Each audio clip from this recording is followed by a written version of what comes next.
Good evening friends. ऐसा है, आज बहुत दिनों बाद मैं आपके सामने फिर से प्रस्तुत हुआ हूं और आज मेरा आपके समक्ष प्रस्तुत होने का उद्देश्य एम ये है कि मैं आपको अमेंडमेंट्स बता दूं। सबसे पहली बात, ये अमेंडमेंट्स किसके काम के हैं? नवंबर 2021 जो एग्ज़ाम दे रहे हैं उनके काम के हैं, और जिन्होंने समझो सितंबर तक के वीडियो खरीदा है। सितंबर के बाद वाले तो अभी नई रिकॉर्डिंग मिल रही है आपको, लेकिन सितंबर तक के जिन्होंने वीडियो खरीदा है उन लोगों के भी ये काम के रहेंगे, भले ही उनका एग्ज़ाम जो रहेगा वो रहेगा मई 22। ठीक है। इसके अलावा फाउंडेशन के भी कुछ बच्चे होंगे, उनको भी सेम अमेंडमेंट्स है। शुरुआत के कुछ अमेंडमेंट्स ऐसे रहेंगे जो कि फाउंडेशन वाले के भी काम के रहेंगे, जैसे कि सेक्शन 8 कंपनी के अमेंडमेंट्स है, लिस्टेड कंपनी के एक डेफिनेशन है। ऑफ कोर्स वो उतनी काम की नहीं होगी लिस्टेड कंपनी की डेफिनेशन फाउंडेशन वालों के लिए, बट कुछ कुछ चीज़ें ऐसी हैं जो फाउंडेशन में भी काम की रहेगी। ओपीसी में कुछ अमेंडमेंट्स हैं, वो देखेंगे हम। मेजर अमेंडमेंट्स जो है पेनल्टी वाले सेक्शंस में है। पेनल्टी वाला जो पार्ट है उसमें थोड़ा लीनियंसी लाई गई है। मैं आपको हमेशा पढ़ाते वक्त बोलता रहा हूँ कि बहुत ज़्यादा स्ट्रिक्ट बना दिया था कंपनीज एक्ट को, और धीरे धीरे इसमें लीनियंसी लाई जा रही है और काफ़ी चीज़ें हटाई गई थी, तुरंत अमेंडमेंट किए गए थे। 2015 में अमेंडमेंट हुए, 17 में अमेंडमेंट हुए, और अल्टीमेटली उसके बावजूद मैंने आपको ये बताया था कि बहुत सारे ज़रूरत है अमेंडमेंट की, और वही अमेंडमेंट्स अब हम देखने वाले हैं। तो सरकार एक्चुअल में चाह रही है कंपनीज की सहायता करना, और बहुत सारे पेनल्टीज़ वगैरह में अमेंडमेंट आपको दिखेंगे। सीएसआर में कुछ लूप होल्स थे जो मैं आपको पढ़ाते वक्त कई बार बताता था कि यहाँ पे कैरी फॉरवर्ड का प्रोविज़न देना चाहिए, उसके बारे में भी बातें हुई हैं। सेक्शन 23 वगैरह के कुछ अमेंडमेंट्स है। अगेन कुछ बच्चों ने ऑलरेडी क्लास जो लेट लगाए होंगे, जिन्होंने बाद में देखे होंगे, उनके कुछ अमेंडमेंट्स कवर्ड होंगे, बट फिर भी मैं पूरे अमेंडमेंट्स बता दूंगा ताकि पूरी चीज़ें कवर हो जाए। जिन्होंने समझो सितंबर तक के वीडियोस लिया है उनके भी काम के ये अमेंडमेंट्स रहने वाले हैं। ठीक है, उनके लिए आगे और अमेंडमेंट्स आ सकते हैं, बट ये अमेंडमेंट्स भी काम के हैं। ये अमेंडमेंट नवंबर 21 के लिए तो है ही, और जो वीडियो पहले ले चुके हैं बट मई की एग्ज़ाम के लिए प्रिपेयर कर रहे हैं उनके लिए भी ये काम के रहेंगे, मई 22 वालों के लिए। चालू करते हैं। सबसे पहले लिस्टेड कंपनी की जो डेफिनेशन है इसमें चेंजेस हैं। लिस्टेड कंपनी की डेफिनेशन में क्या बताया गया था कि listed company means a company जिसकी एनी ऑफ द सिक्योरिटीज, कोई भी सिक्योरिटीज लिस्टेड है ऑन रिकॉग्नाइज्ड स्टॉक एक्सचेंज। कोई भी रिकॉग्नाइज्ड स्टॉक एक्सचेंज में अगर कोई भी सिक्योरिटी लिस्टेड है तो लिस्टेड में कवर हो जाती थी। अब इससे दिक्कत क्या आती थी? दिक्कत ये थी कि लिस्टेड कंपनीज को बहुत सारे फॉर्मेलिटीज पूरी करना पड़ता है, कुछ डिस्क्लोजर रिक्वायरमेंट्स होते हैं, बहुत सारे उनके लीगल कंप्लायंसेस बढ़ जाते हैं। अब कुछ कंपनीज वैसे लिस्टेड हैं इस डेफिनेशन के हिसाब से, बट उनको ज़रूरत नहीं है। लाइक उनके समझो डेट सिक्योरिटीज़ है जो कन्वर्ट भी नहीं होने वाले कभी इक्विटी में, ऐसी सिक्योरिटीज़ लिस्टेड थी। अब वो ज़बरदस्ती लिस्टेड कंपनी में आ गए, उनको डिस्क्लोजर रिक्वायरमेंट्स वगैरह फॉलो करना पड़ रहा है, लीगल कंप्लायंसेस करना पड़ रहा है। ऐसी कंपनीज को बाहर रखने के लिए एक अमेंडमेंट किया है जिनके ऊपर ज़बरदस्ती की फॉर्मेलिटीज़ आ गई थी। अमेंडमेंट में क्या बताया गया है? सबसे पहले तो एक प्रोविजो दिखेगा आपको, जिसमें बोला है provided that such classes of companies which have listed or intend to list such class of securities as may be prescribed. यानी कुछ प्रिस्क्राइब्ड सिक्योरिटीज अगर लिस्टेड होगी भी in consultation with SEBI shall not be considered as listed company, तो भी वो listed नहीं कहलाएंगी। अब जब भी ये वर्ड्स होते हैं एज में भी प्रिस्क्राइब, तो हमने देख चुका है कि ये प्रिस्क्राइब कहाँ किया जाता है? इन दी रूल्स। रूल्स में क्या प्रिस्क्राइब किया गया है देखते हैं। एक रूल 2A इंसर्ट किया गया है।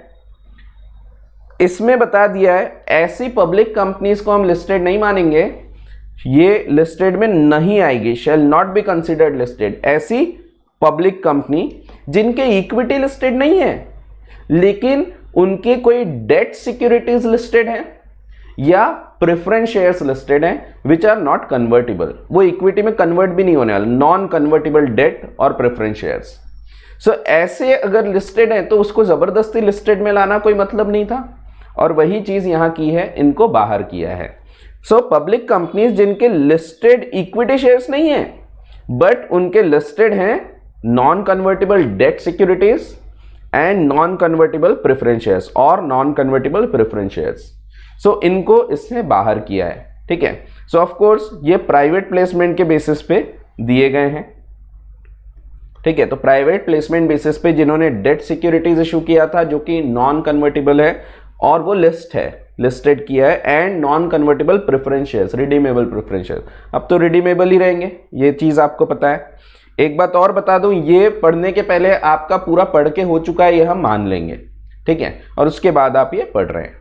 सो पहले ये ध्यान रखो, इस पे क्वेश्चन आ सकता है, आपको एमसीक्यू भी पूछा जा सकता है।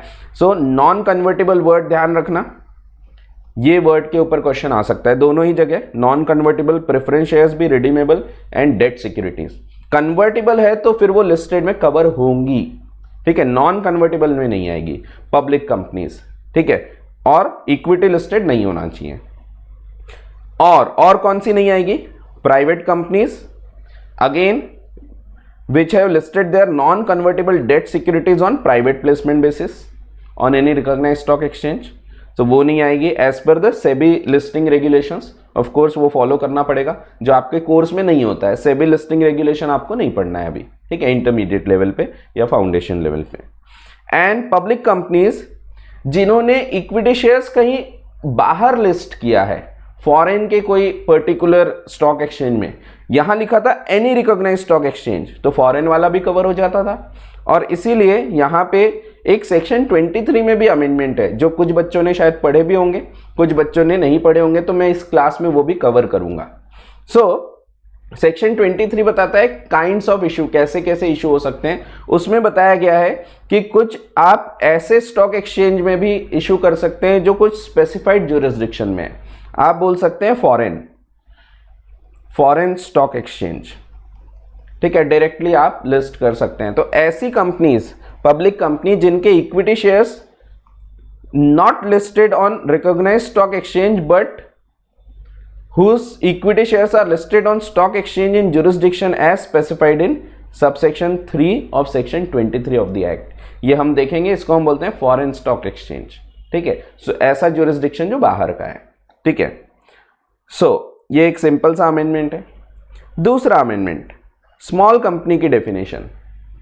अब स्मॉल कंपनी की डेफिनेशन में आपने देखा था कि एज में भी प्रिस्क्राइब्ड वर्ड है, और मैंने आपको बताया था कि वो एज में भी प्रिस्क्राइब्ड को बढ़ाया गया है, वहां अमेंडमेंट हुआ था।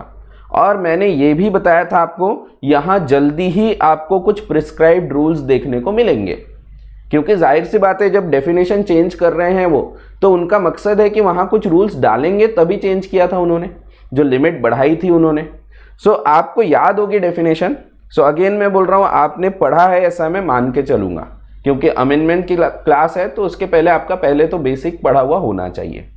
सो स्मॉल कंपनी मीन्स एक ऐसी company other than a public company, ये पुरानी डेफिनेशन है, जिसका paid up share capital does not exceed 50 lakhs और such higher amount which shall not be more than 10 crore। जब ये अमेंडमेंट हुआ था तभी मैंने आपको बोला था कि यहां पे कुछ ना कुछ अब प्रिस्क्राइब लिमिट आने वाली है। And turnover as per last profit and loss account, ये भी मैंने रीजन के साथ आपको बताया था, immediately preceding financial year word क्यों जोड़ा है। और यहां पे भी 2 crore which shall not be, और प्रिस्क्राइब करेंगे which shall not be 100 crore, more than 100 crore, और यहां पे ये प्रिस्क्राइब्ड वाली लिमिट आई है। तो एक्चुअली रूल्स में अमेंडमेंट है यहां पे भी, इसमें अमेंडमेंट सेक्शन में नहीं है। ये जो rules as may be prescribe था ना, सो वो प्रिस्क्राइब्ड रूल में बता दिया paid up capital and turnover shall not exceed 2 crore and 20 crore respectively. That means in simple terms आपको अब ये पेड अप शेयर कैपिटल में 50 लाख की जगह 2 crore पढ़ना है। ये आगे जो प्रिस्क्राइब्ड है ये 2 crore प्रिस्क्राइब किया है, एंड यहां पे 2 crore की जगह आपको 20 crore पढ़ना है, ठीक है। इस प्रकार से आप इसको समझ सकते हैं। दैट मीन्स स्मॉल कंपनी को वाइडर डेफिनेशन में कवर किया है। सो इसमें और कंपनीज कवर हो जाए, ये इनका मकसद है। Then amendments in 1 person company. एक था 1 person कंपनी को जो कन्वर्ट करना पड़ता था, सो उसमें 2 साल एक्सपायर होंगे तो, या फिर उसकी जो थ्रेशोल्ड लिमिट बताई गई थी कि paid up share capital 50 lakh के ऊपर जाएगा तब, और एवरेज एनुअल टर्नओवर जो 2 करोड़ के ऊपर जाएगा तब ये लिमिट हटा दी गई है। सो अल्टीमेटली अब ये कन्वर्जन वाले रूल्स अब यहाँ नहीं लगेंगे। वॉलेंट्रीली जो कन्वर्ट करना पड़ता था इनटू एनी अदर टाइप, 2 साल रुको या फिर ये एक्सीड होना चाहिए, सो ये हटा दिया। दैट मीन्स आप उसके पहले भी कन्वर्ट कर सकते हैं अगर आप चाहते हैं तो ओपीसी को आप अदर टाइप में कन्वर्ट कर सकते हैं। ठीक है, तो ये सिंपल सा अमेंडमेंट है, इसमें सिर्फ आपको भूलना है चीज़ें, बट मे बी इसके ऊपर भी आपको क्वेश्चन आए। ठीक है, फिर ओपीसी में एक और चीज़ दिखेगी आपको, आपने पढ़ा था कि रेसिडेंट इन इंडिया होना चाहिए, वहां पे अब वर्ड जोड़ दिया है उन्होंने रेसिडेंट इन इंडिया और अदरवाइज। तो वेदर रेसिडेंट इन इंडिया और अदरवाइज, सो अदरवाइज ये वर्ड अगेन मैं बता रहा हूं, इस पे अब कुछ रूल्स आने की और संभावना है। अदरवाइज, ये अदरवाइज में कौन कौन आएगा, ये मैं इसीलिए दावे के साथ बोल सकता हूं ये अदरवाइज वर्ड पे रूल्स आएंगे, क्योंकि आगे चल के रेसिडेंट को अभी भी डिफाइन किया ही है। अगर ये अदरवाइज में आप इंक्लूड करते हैं हर एक व्यक्ति, तो फिर रेसिडेंट की डेफिनेशन की जरूरत ही नहीं है, लेकिन ये डिफाइन किया है, इसमें चेंज किया है। दैट मीन्स ये लोग कुछ ना कुछ और भी चेंजेस करने वाले हैं, आगे चल के यहाँ आपको फिर से कुछ बदलाव दिखेंगे। अभी सिर्फ ध्यान रखो, यहाँ पे लिख दिया है रेसिडेंट और अदरवाइज, यानी हो सकता है वो नॉन रेसिडेंट रहे तब भी चलेगा, बट उसके शायद कुछ रूल्स आएंगे अदरवाइज वर्ड पे, क्योंकि इन्होंने अभी भी रेसिडेंट की डेफिनेशन रखी है और बदल के रखी है। रेसिडेंट की जो डेफिनेशन थी पहले 182 days in preceding financial year था, अब 182 की जगह 120 डेज बोल दिया है। 120 डेज, अगर ये अदरवाइज में सबको इंक्लूड कर लेना चाहते तो फिर ये 120 डेज के रूल का मतलब ही नहीं था, लेकिन ये अभी भी रखा है। दैट मीन्स रेसिडेंट के लिए 120 डेज अभी भी रहेगा, और ये अदरवाइज के लिए क्या आता है वो हम देखेंगे। ठीक है, सो उसमें भी शायद नॉन रेसिडेंट कवर हो, but subject to certain conditions. ठीक है, सो ऐसा है। फिर एक्सप्लेनेशन दिखेगा आपको एक, ये एक्सप्लेनेशन कोई काम का नहीं है वैसे। For the purpose of this rule, while counting the number of days of stay of a director in India for a financial year 18-19, any period of stay between January between 1/1/2018 till date of notification of this rule shall be counted, shall also be counted, यानी पुराने जो है वो भी दिन गिने जाएंगे। ये फिलहाल कोई काम का नहीं है, आप इसको सीधा सीधा इग्नोर भी कर सकते हैं। आप सिर्फ ये ध्यान रखो ये 120 डेज हो गया है। ठीक है, और ये अदरवाइज के ऊपर अभी क्लैरिटी नहीं है, बट इस पे जरूर कुछ ना कुछ आगे आएगा। ठीक है, देन एक और ओपीसी में छोटा सा पॉइंट दिखेगा आपको, यहां पे आप देखेंगे कि अगर एक व्यक्ति 2 जगह गलती से ओपीसी में मेंबर बन जाता है, क्योंकि एक व्यक्ति एक ही ओपीसी में मेंबर हो सकता है। हमने देखा था एक व्यक्ति अगर गलती से 2 जगह हो जाता है तो ऐसे केसेस में उसको अपना जो बेसिक क्राइटेरिया है, एक जगह की उसको कंपनी की मेंबरशिप छोड़नी पड़ती थी, वो वाला जो रूल था उसमें 182 के जगह अब 180 डेज आपको ध्यान रखना है। ठीक है, 180 डेज के अंदर उसको रिजाइन करना पड़ेगा फ्रॉम 1 ओपीसी। ठीक है, सिंपल वाले पॉइंट्स हैं। देन अब हम आते हैं फॉर्मेशन वाले पॉइंट्स के ऊपर। फॉर्मेशन ऑफ कंपनी में section 8 company not for profit organisation जो बनाए जा सकते हैं कंपनीज एक्ट में, इसमें एक पेनल्टी बताई गई थी सेक्शन नंबर 8 सबसेक्शन 11 में।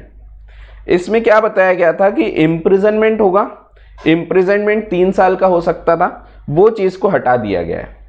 सो देखो क्या लिखा था, on default in complying with any of the requirements laid down in this section, the company shall without prejudice to any other action under the provisions of this section be punishable with fine of 10 lakh to 1 crore rupees, and director and officer in default with imprisonment up to 3 years, ये हटा दिया, imprisonment हटा दिया, and और with fine 25,000 से 25 लाख रुपए। तो यहाँ पे भी for the word 25 lakh rupees और with both the word 25 lakh rupees आ जाएगा। दैट मीन्स ये अगेन हट जाएगा। ठीक है, सो और बोथ हट गया है। सिंपल टर्म्स में अगर बोलो तो सिर्फ यहां से इम्प्रिजनमेंट हटाया है। ठीक है, सो बाकी चीजें वैसी की वैसी है, सिर्फ इम्प्रिजनमेंट का क्लॉज यहां से हट गया, तो ध्यान रखना है। प्रॉस्पेक्टस वाले चैप्टर में ये वाला अमेंडमेंट कुछ बच्चों ने ऑलरेडी पढ़ लिया होगा, कुछ बच्चे हैं जिन्होंने नहीं पढ़ा होगा, उनके लिए बता देता हूँ। इसमें सबसेक्शन 3 एक जो ऐड हुआ था, बहुत ही आसान सा सबसेक्शन है, कोई बहुत ज़्यादा काम का नहीं है वैसे, बट एक बार देख लेंगे। क्या बोला था कि पब्लिक कंपनी और प्राइवेट कंपनी ये इशू कैसे कैसे कर सकती है। सो प्राइवेट प्लेसमेंट कर सकती थी, पब्लिक इशू कर सकती थी, फिर राइट शेयर्स, बोनस शेयर्स तो हो ही सकते थे।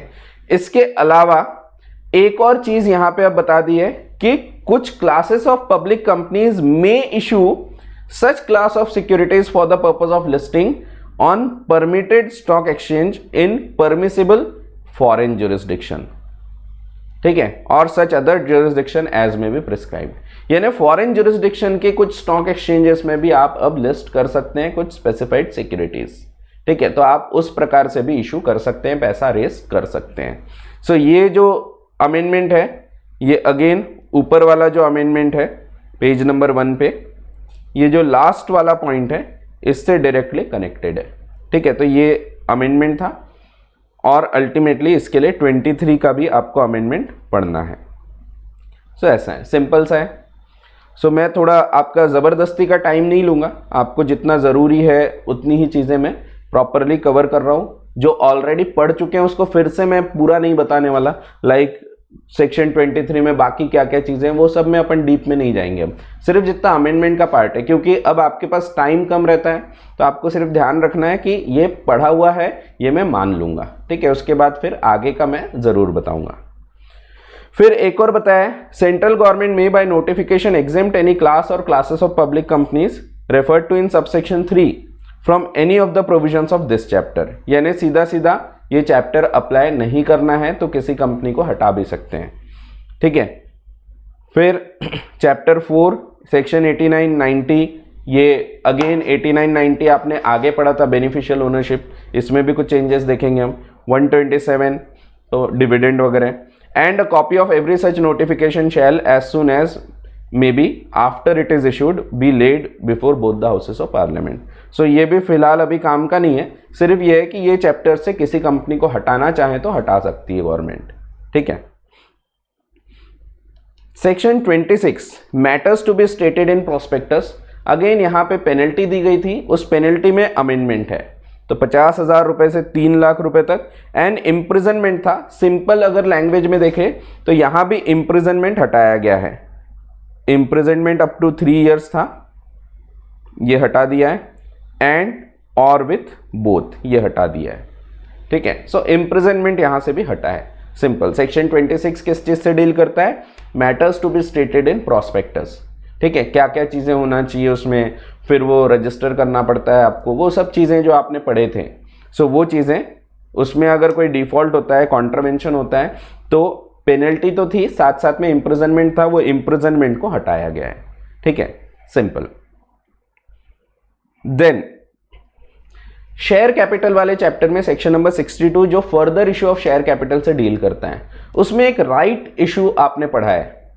राइट इशू जब करते हैं तो उसमें आपने देखा है कि आपको टाइम लिमिट देना पड़ता है 15 डेज से 30 डेज तक के राइट एक्सरसाइज करने के लिए। आपने राइट दिया तो कम से कम 15 दिन ओपन होना चाहिए और मैक्सिमम 30 डेज, यानी इस पीरियड में राइट एक्सरसाइज किया जा सकता है, ये हमने ऑलरेडी देखा था। अब यहां पे दिया है कि कंपनीज क्या कर सकती है, लेस देन 15 डेज भी दे सकती है, यानी 15 डेज मिनिमम था। अब वहां पे or such lesser number of days as may be prescribe, rules में जो प्रिस्क्राइब करेंगे वो, सो इससे कम डेज भी चल सकते हैं। अगेन यहां पे फिर से कुछ अमेंडमेंट रूल्स में आने के चांसेस हैं, रूल्स में कुछ नई चीज लाएंगे कि ये 15 दिन के जगह और इसको शॉर्ट किया जा सकता है, ठीक है। तो इन्होंने क्या बोला था, नॉट लेस देन 15 डेज बोला था, अब ये नॉट लेस देन 15 डेज की जगह और such lesser number of days, यानी इनको और शॉर्ट करने का भी कुछ प्रोविजन लाने की तैयारी लग रही है। तो दैट मीन्स अब आप जो राइट इशू का टाइम है, अभी मिनिमम आपको 15 डेज देना ही पड़ता था, हो सकता है कल चल के रूल्स में प्रिस्क्राइब कर दें कि 7 दिन का ही टाइम दिया तो भी चलेगा, 7 दिन से 30 दिन तक, इस प्रकार का कुछ हो सकता है, ठीक है। सो अभी रूल्स आने के लिए फिर से टाइम है। दैट मीन्स अगेन आप अगर मई की एग्जाम दे रहे हैं तो अमेंडमेंट्स तो रहेंगे ही सो भले यहाँ पे ना रहे बट रूल्स में जरूर रहेंगे। सो ऐसा है। तो अभी का सिर्फ ध्यान रखो कि ये जो 15 डेज का टाइम बताया गया था कि 15 डेज कम से कम और मैक्सिमम 30 डेज, वो 15 डेज को भी और कम करने की रूल्स में कुछ जगह रखी है, तो ताकि अगर कल चल के इसको और शॉर्ट करना है तो रूल्स में प्रिस्क्राइब करके किया जा सके। सो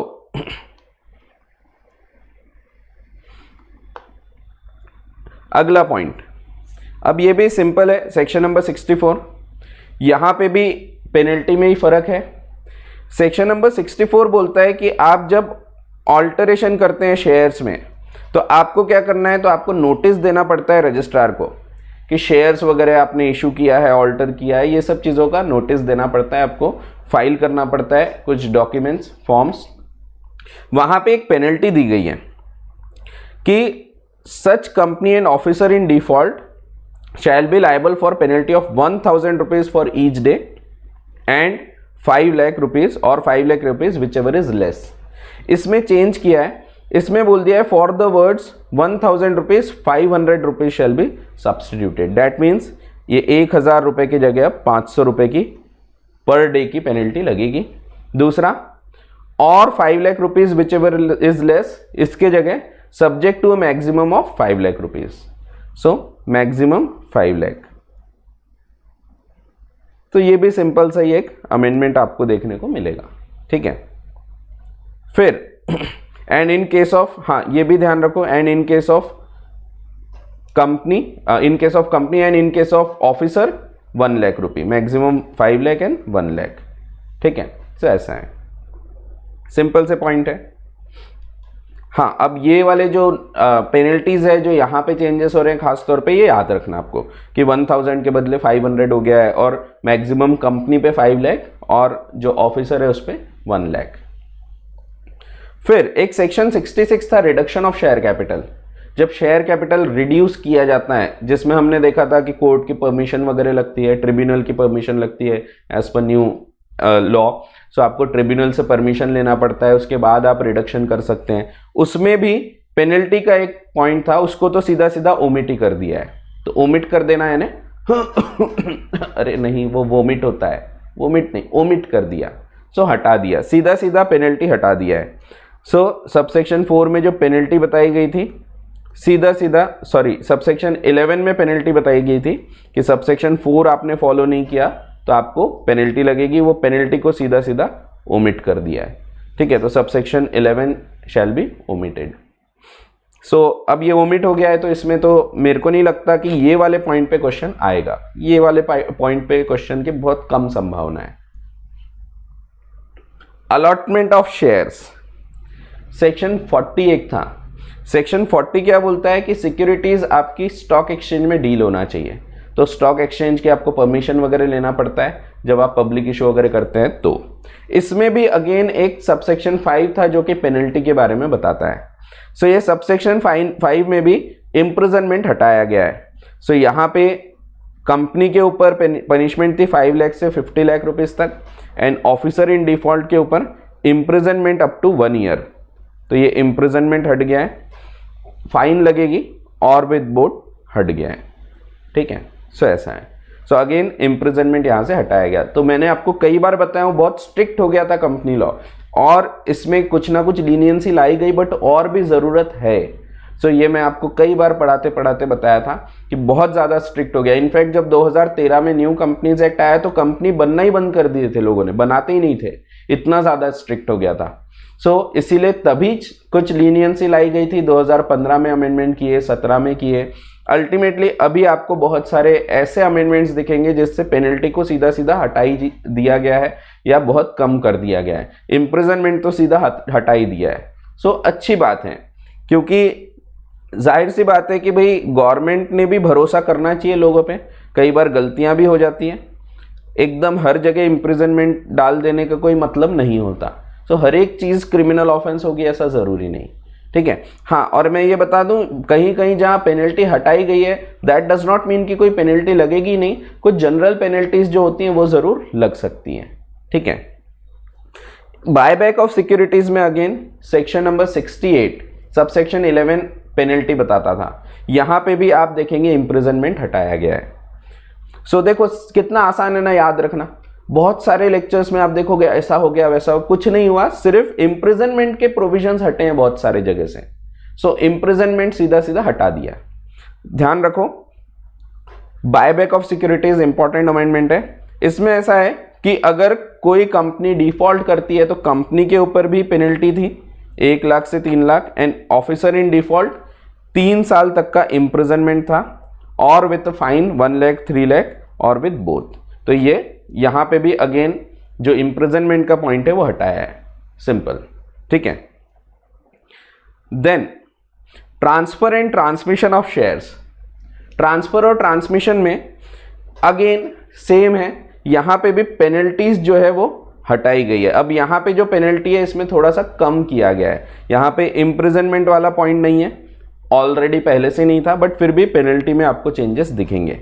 सो सबसेक्शन 6 बोलता था कंपनी के ऊपर अगर वो सेक्शन 56 का कुछ कॉन्ट्रावेंशन करती है, ट्रांसफर और ट्रांसमिशन का कॉन्ट्रावेंशन होता है, तो वहां पे कंपनी पे 25,000 से 5 लाख तक फाइन लगती थी, पेनल्टी लगती थी, एंड ऑफिसर इन डिफॉल्ट पे 10,000 से 1 लाख। अब यहां पे आपको दिखेगा कि where a company and every officer in default, दोनों ही बता दिया है। 1 to 5 का अगर डिफॉल्ट होता है तो shall be liable to a penalty of 50,000 rupees, सीधा सीधा ऑफ 50,000 रुपीज। दैट मीन्स एक एब्सोल्यूट बता दिया है, ये सब हटा के सीधा सीधा 50,000 रुपीज की पेनल्टी है, ठीक है।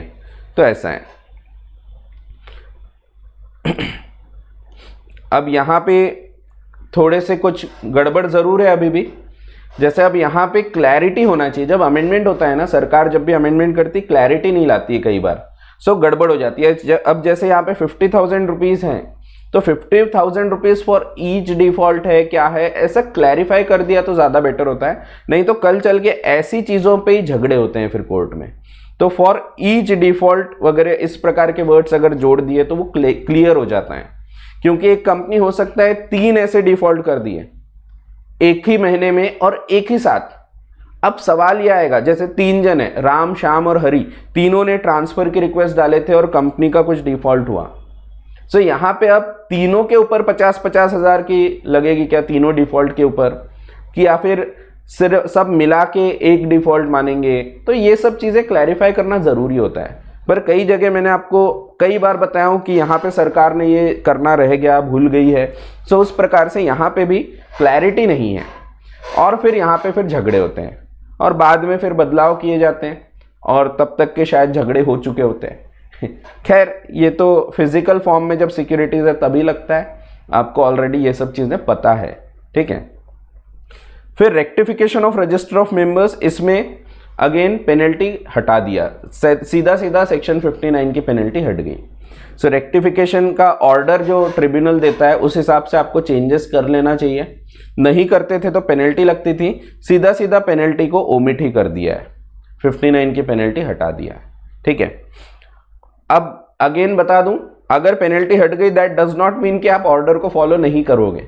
जनरल पेनल्टीज लगती है और ट्रिब्यूनल की आप ऑर्डर फॉलो नहीं कर रहे हैं तो आप उसकी डिसरिस्पेक्ट कर रहे हैं, तो ये सब चीजें तो होगी ही। तो अल्टीमेटली कोई भी कानून ने बोला है, कोई भी लॉ में बोला है, या कोई कोर्ट ने बोला है, ट्रिब्यूनल ने बोला है, तो फॉलो तो करना पड़ेगा आपको, ठीक है। डिबेंचर, डिबेंचर में अगेन पेनल्टी हट गई है, सीधा सीधा हट गई। सेक्शन नंबर 71 जिसमें सबसेक्शन 11 था जो पेनल्टी लगाता था कि अगर आप ट्रिब्यूनल का ऑर्डर फॉलो नहीं करते तो पेनल्टी लगेगी, अगेन ये पेनल्टी हट गई है, ठीक है। मैं आपको फिर बता रहा हूं कि मैं पूरा डीप में नहीं जाऊंगा, आपके पूरी ही चीजें नहीं बताऊंगा 71 में ये करना है वो करना है। मैं सिर्फ ये बताऊंगा कि 71 क्या था।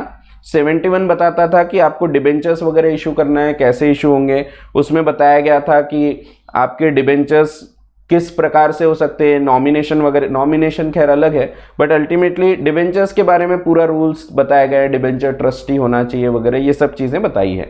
इसमें पेनल्टी का क्लॉज सीधा सीधा ओमिट हुआ है, ठीक है। चार्जेस, चार्जेस में पूरा का पूरा जो चैप्टर है उसके ऊपर एक पेनल्टी है।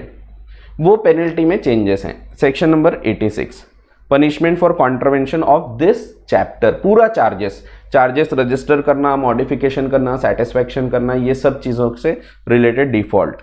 सो यहाँ पे क्या दिया था, कंपनी के ऊपर 1 लाख से 10 लाख तक की पेनल्टी, ऑफिसर इन डिफॉल्ट 6 महीने का इम्प्रिजनमेंट और 25,000 से 1 लाख तक की पेनल्टी, और कोई व्यक्ति अगर जानबूझकर कुछ गलत इंफॉर्मेशन बताता है, अब ये एनी पर्सन था, ज़रूरी नहीं वो ऑफिसर रहे कंपनी का, एनी पर्सन, किसी ने झूठ बताया, जैसे मैंने बोल दिया कि कंपनी का चार्ज हट गया है, तो मैंने झूठ बताया, मैं बैंक हूँ या मैं कोई और व्यक्ति हूँ और मैंने झूठ बताया, तो ऐसे केसेस में मेरे ऊपर भी पेनल्टी लगती थी, लायबल अंडर सेक्शन 447।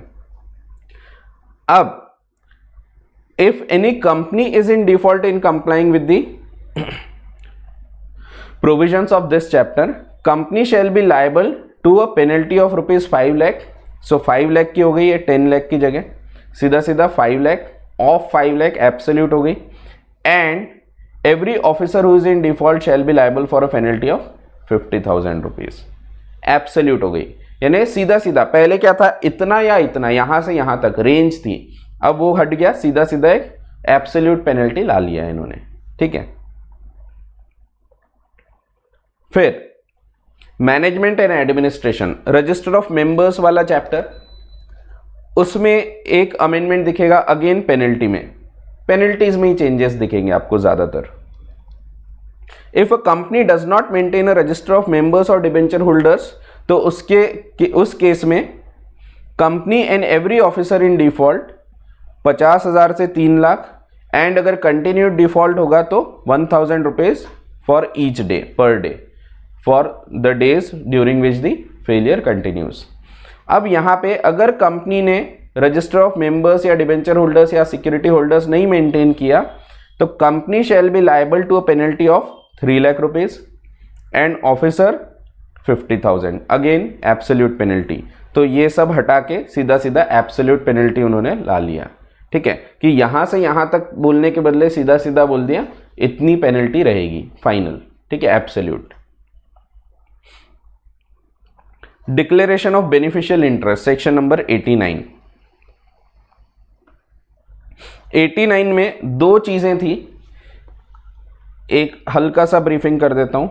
अगर कोई व्यक्ति बेनिफिशियल ओनर है तो ये व्यक्ति बताएगा पहले कंपनी को, and company will inform it to the registrar. So ये 2 चीज थी कि बेनिफिशियल ओनर इन्फॉर्म करेगा एंड कंपनी इन्फॉर्म करेगी आरओसी को, ठीक है। अब यहां पे अगेन पेनल्टी जो है इसमें चेंजेस है, दोनों की पेनल्टी थी, अगर व्यक्ति नहीं बताता है उस पर पेनल्टी थी, और कंपनी अगर इन्फॉर्म नहीं करती है तो उस पर भी पेनल्टी थी, दोनों पेनल्टी में चेंज है। पहली पेनल्टी कौन सी, ऑन डिफॉल्ट ऑफ 1, 2 और 3, यानी 89, 1, 2, 3 जिसमें बताया था बेनिफिशियल ओनर, रजिस्टर्ड ओनर, इसको बताना है कंपनी को कि कौन एक्चुअल में बेनिफिशियल ओनर है और कौन रजिस्टर्ड होल्डर है। सो यहां पे बोला गया था 50,000 रुपीज एंड कंटिन्यूइंग फेलियर का 1,000 रुपीज फॉर ईच डे। यहां पे if any person fails to make a declaration, so कोई व्यक्ति अगर फेल हो जाता है, वो सीए कर रहा है, अरे नहीं सीए करने वाले पास भी होते हैं। सो अगर कोई व्यक्ति फेल हो जाता है टू मेक डिक्लेरेशन 1, 2 और 3 की, he shall be liable to a penalty of 50,000 rupees. So ये तो दिखेगा ही आपको, and in case of continuing failure 200 rupees, subject to maximum of 5 lakh, ठीक है। ये किस पे लग रहा है, ये वाले केस पे, जब हमको कंपनी को इन्फॉर्म करना है। और दूसरी चीज थी, अगर कंपनी आरओसी को इन्फॉर्म नहीं करती तो कंपनी पे पेनल्टी। सो वो दिया है, on default by company of subsection 6। So subsection 7 में अमेंडमेंट है, company and every officer who is in default 500 से 1,000 रुपए तक की उसको फाइन लगी थी, और अगर कंटिन्यूइंग डिफॉल्ट है तो 1,000 रुपीज फॉर ईच डे। यहां भी चेंजेस हैं। अगर कंपनी रिटर्न फाइल नहीं करती है, fails to do so before the expiry of the specified time, company and every officer shall be liable to a penalty of 1,000 rupees for each day, सीधा सीधा, subject to maximum of 5 lakh rupees, ठीक है, and 2 lakh rupees in case of director, ठीक है, officer in default.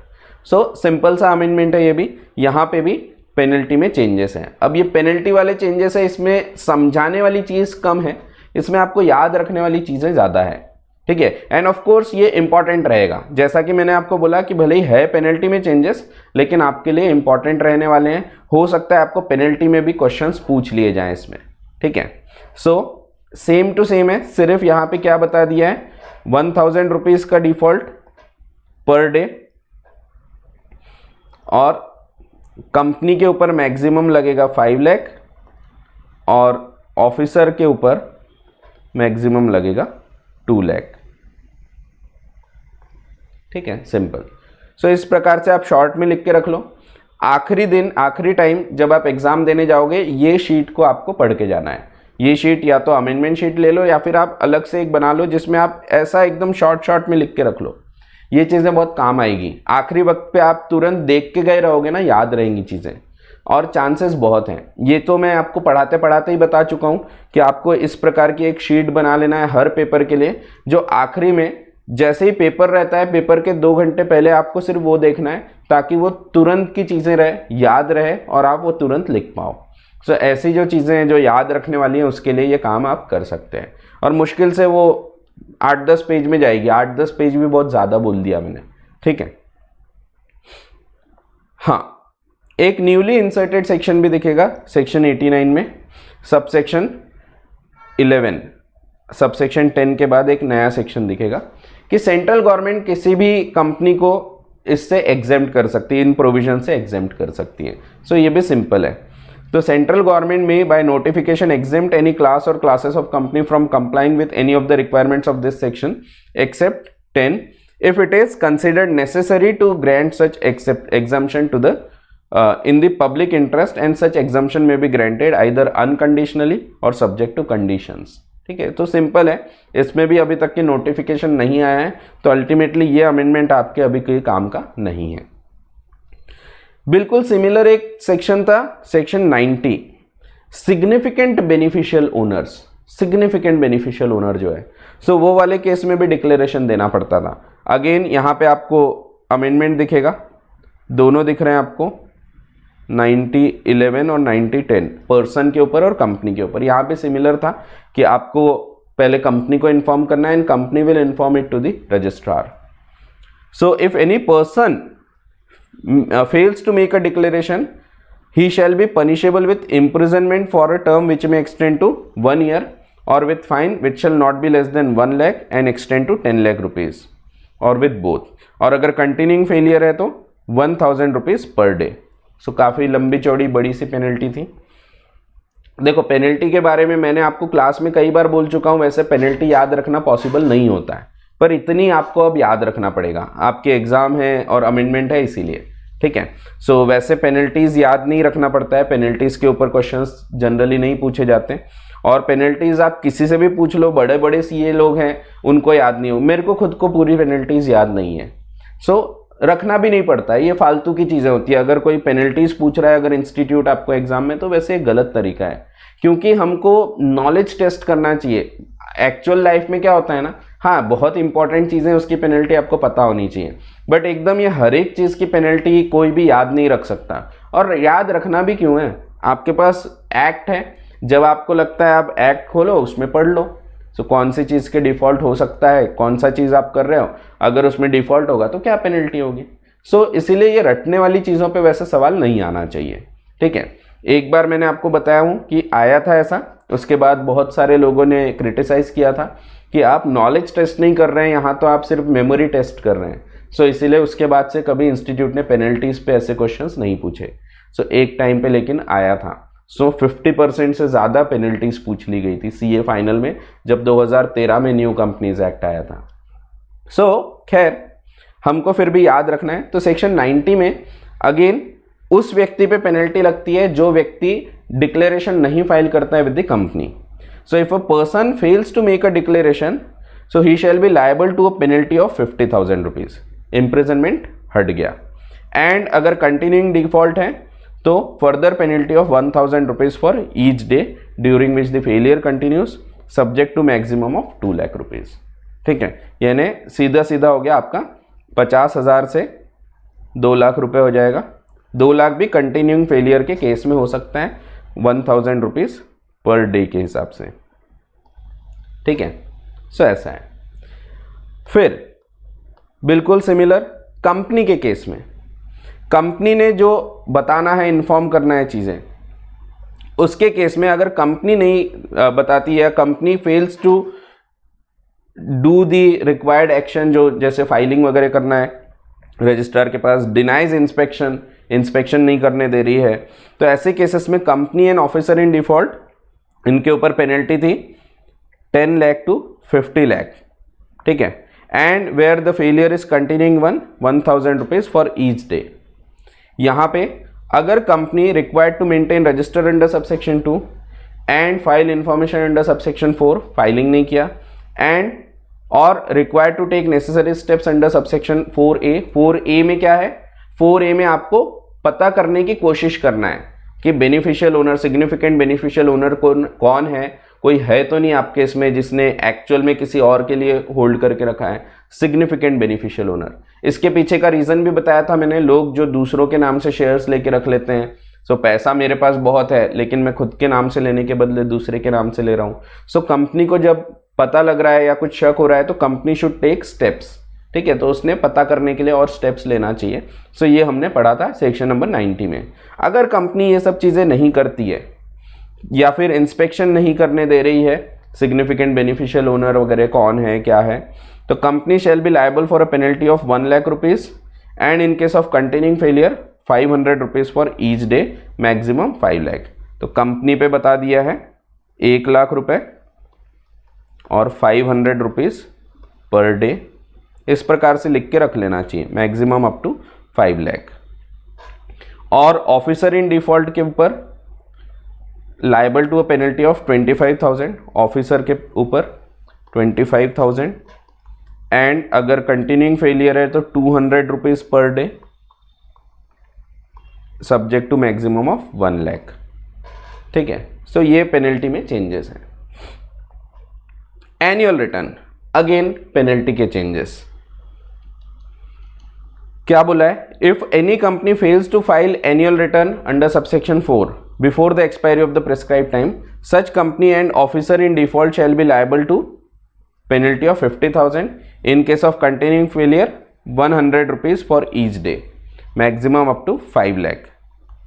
amendment 50,000 के जगह 10,000 हो गया है, 5 लाख के जगह 2 लाख हो गया है,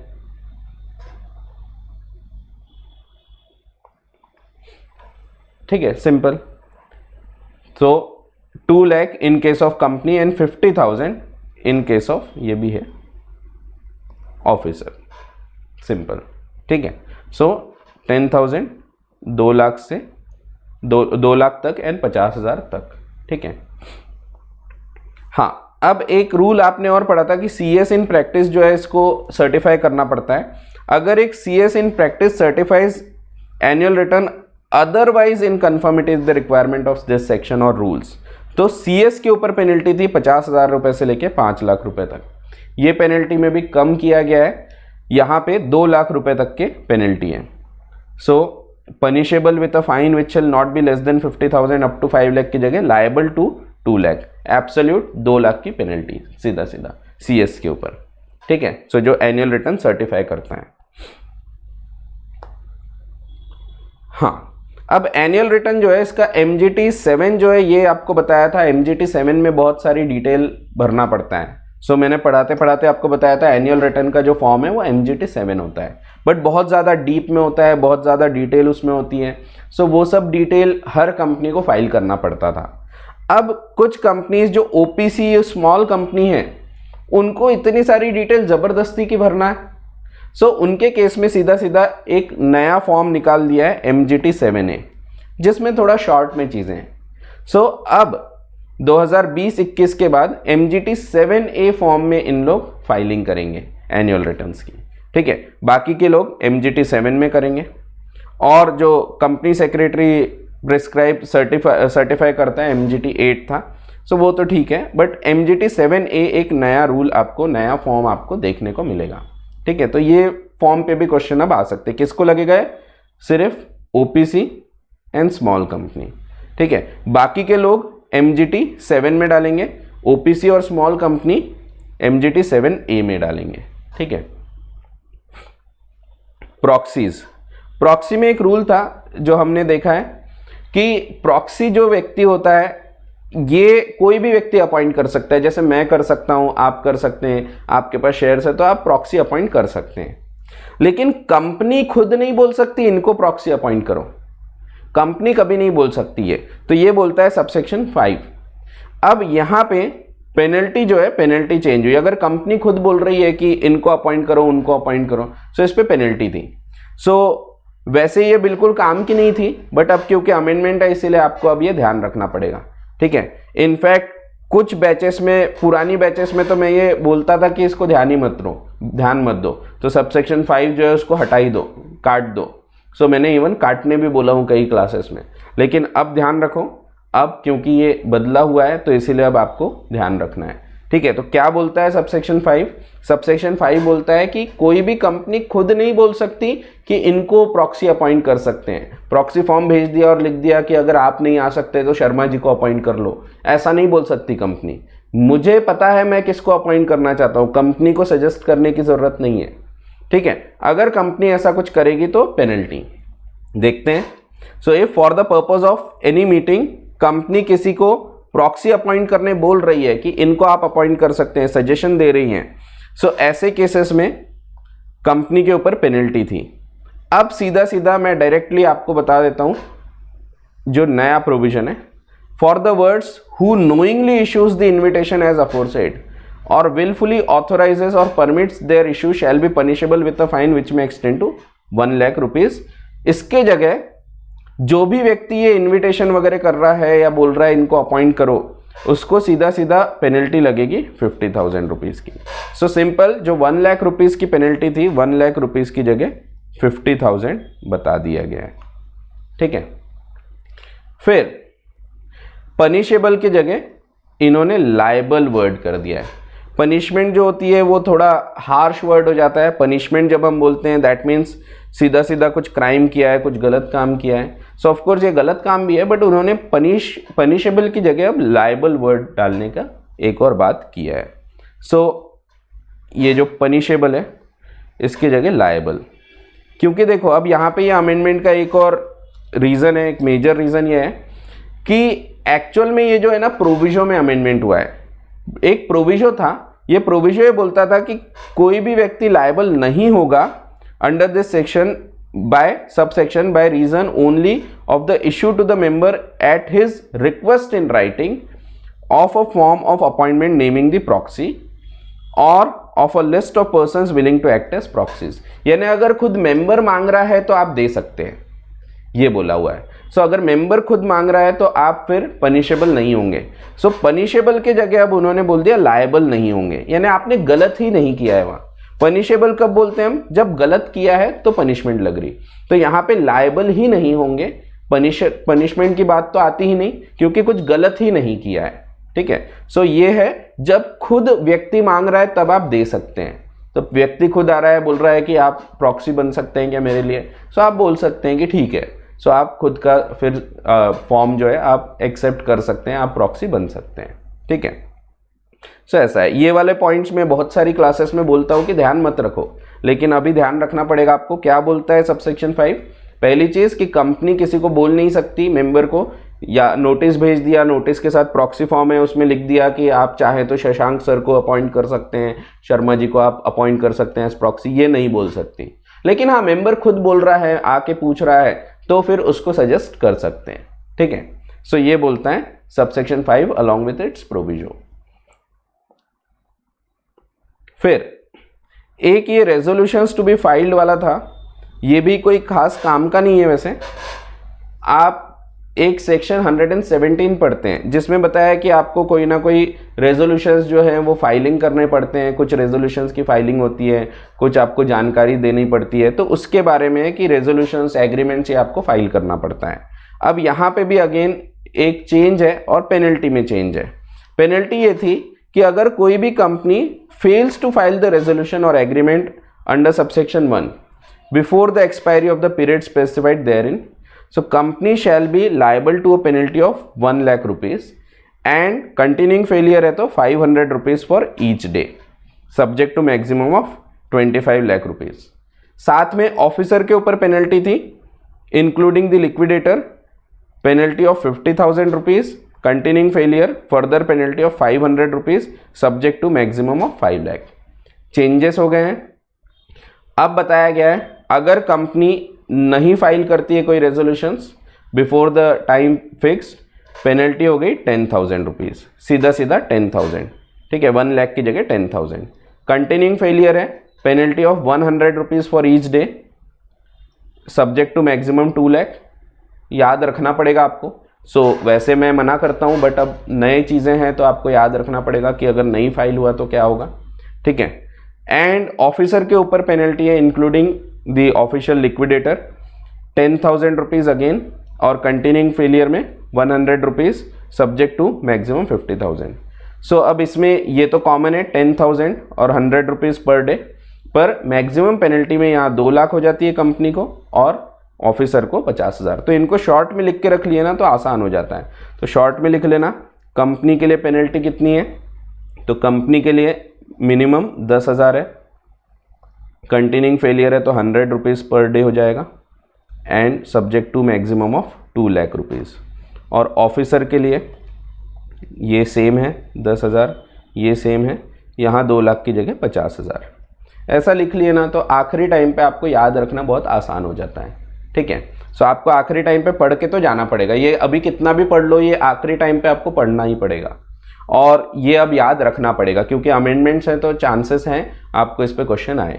जो मई 22 की एग्जाम के लिए प्रिपेयर कर रहे हैं उनको नहीं बोलूँगा मैं ये याद रखने, बट जो नवंबर 21 के लिए प्रिपेयर कर रहे हैं उनको ज़रूर ये चीज़ें याद रखना है। अब ये एक और है, ये भी कोई खास काम का नहीं है।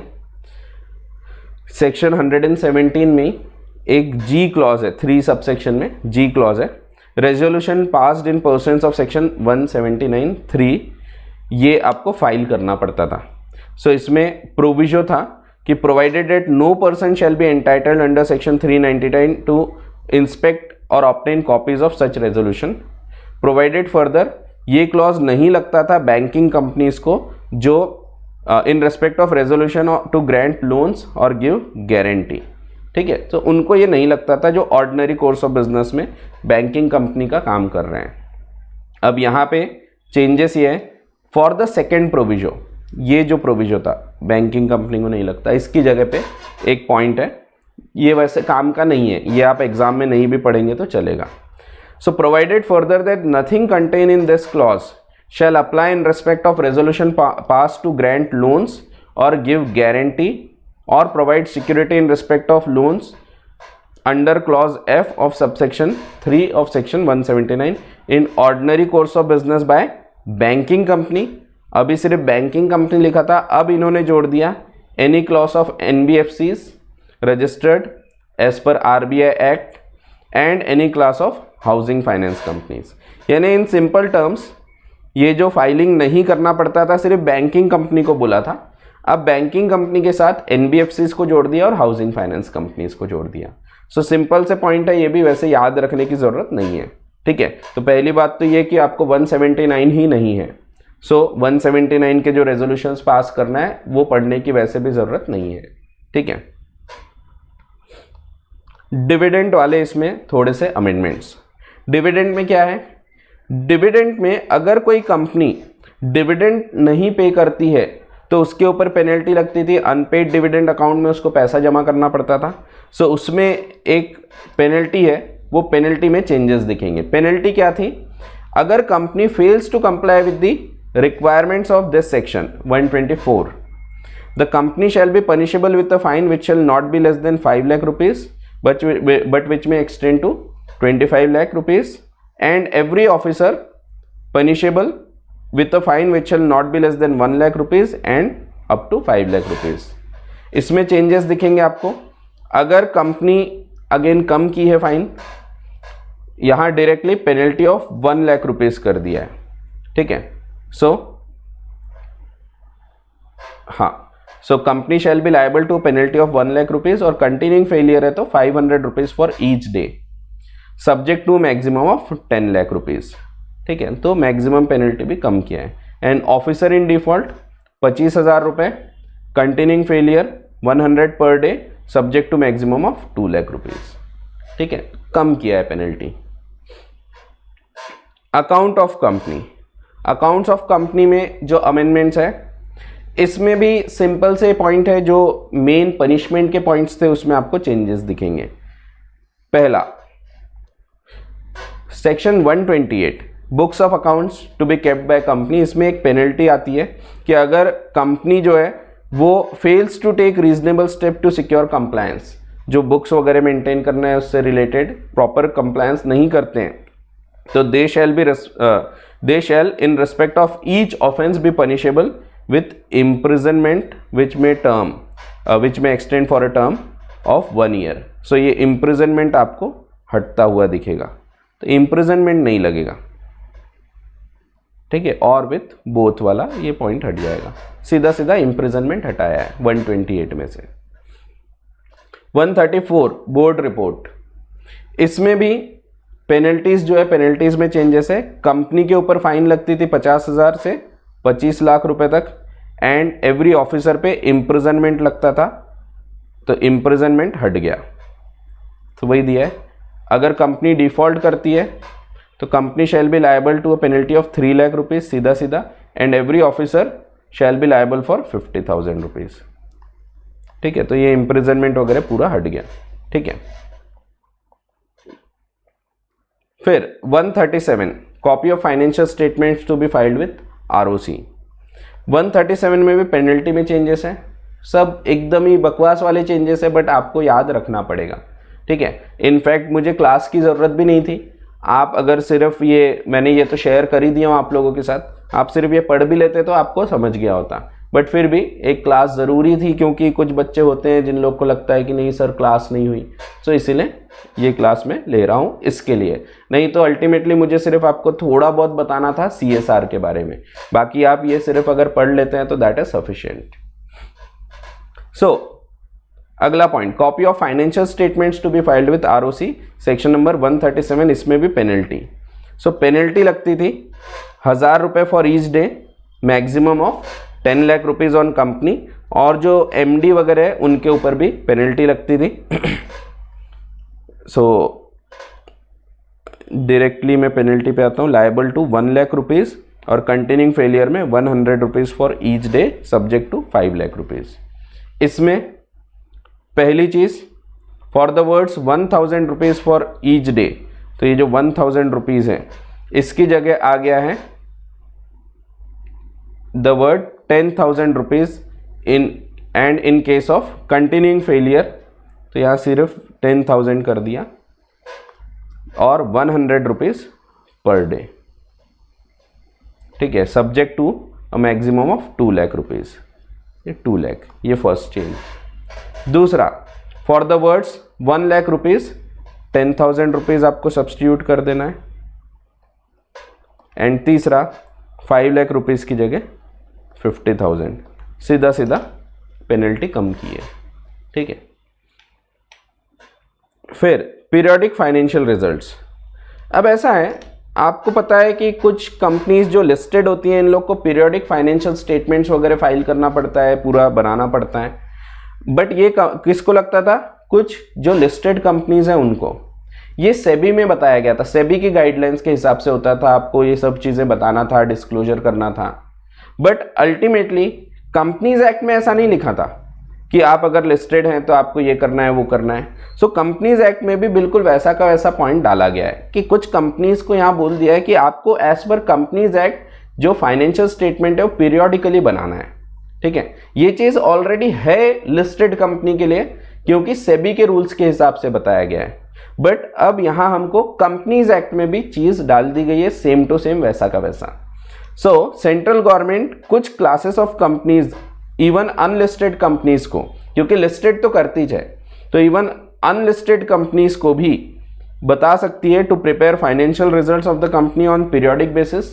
वो भी कौन सा पीरियड बताएंगे वो सरकार बताएगी, to obtain the approval of board of director and complete audit or limited review of such periodical financial results in such manner as may be prescribed. So ultimately ये listed company already करती हैं, क्योंकि ये listed company को सेबी के rules लगते हैं. जो listed नहीं है उनको भी इसमें कवर करने के लिए 129A लाया गया है. ठीक है, सो यहाँ पे इसके लिए भी अब रूल्स रहेंगे. And to file a copy with registrar within a period of 30 days of completion of the relevant fees relevant period with such fees as may be prescribed. ठीक है, सो ये इसके बाद मेजर अमेंडमेंट जो है अब CSR के amendment आपको दिखेंगे और ऑडिट एंड ऑडिटर्स के अमेंडमेंट आपको देखने को मिलेंगे. सो ये चीज़ें अभी हम देखते हैं. CSR वाले में ध्यान दो. वैसे आपने CSR पूरा पढ़ा है ये मैं मान के चलूँगा. पिछली क्लास जिन लोगों ने किया है उनको मैं पढ़ाते पढ़ाते ऑलरेडी बहुत सारी चीज़ें वैसे बता चुका हूँ कि CSR में जो जो अमेंडमेंट्स हैं इसके बारे में काफ़ी कुछ मैंने बताया था कि ये अमेंडमेंट हो चुका है, ये बदल चुका है, पर अभी तक इंस्टीट्यूट ने नहीं बताया, इसीलिए अपन यहाँ पे इंक्लूड नहीं कर रहे हैं. जैसे मैंने आपको बोला था कि सेट ऑफ वगैरह करने के रूल्स आने वाले हैं, इनफैक्ट वो पूरा फाइनल हो चुका है, तो ये चीज़ें मैंने आपको बताया था. सो कुछ चीज़ें ऑलरेडी मैंने आपको बता चुका हूँ, even if it was not in your notes, but अब ये ऑफिशियल हो चुका है. तो अब आपको ये चीज़ें ध्यान रखना है, आपको एग्जाम में भी ये चीज़ें लिखने को आएगी. ठीक है, तो चलिए देखते हैं CSR से रिलेटेड रूल्स को. सो CSR में ऐसा है, सबसे पहले तो हम देखते हैं कोविड के कारण कुछ अमेंडमेंट हुए हैं. डायरेक्टली मैं आपको नए वाले पॉइंट्स से ही बताता हूँ. इस साइड का जो पॉइंट है ये पुराना वाला बताया हुआ है आपको. एक पॉइंट आपने पढ़ा था कि कभी भी CSR एक्टिविटी में जो नॉर्मल चीज़ें हैं वो नहीं कवर होगी जो आपका नॉर्मल बिजनेस है. लाइक अगर हम कोई ऐसा काम करते हैं लाइक टीचिंग का, सो टीचिंग के लिए अगर मैं कोई टीचिंग का नॉर्मल काम कर रहा हूँ और उसमें बोल दूंगा कि मैंने 4 बच्चों को फ्री में पढ़ा दिया, ये CSR हो गया, सो ये नहीं चलेगा, ये नॉर्मल बिजनेस हो गया मेरा. वैसे ही फार्मास्यूटिकल वालों के लिए भी वैसे ही है, सेम टू सेम.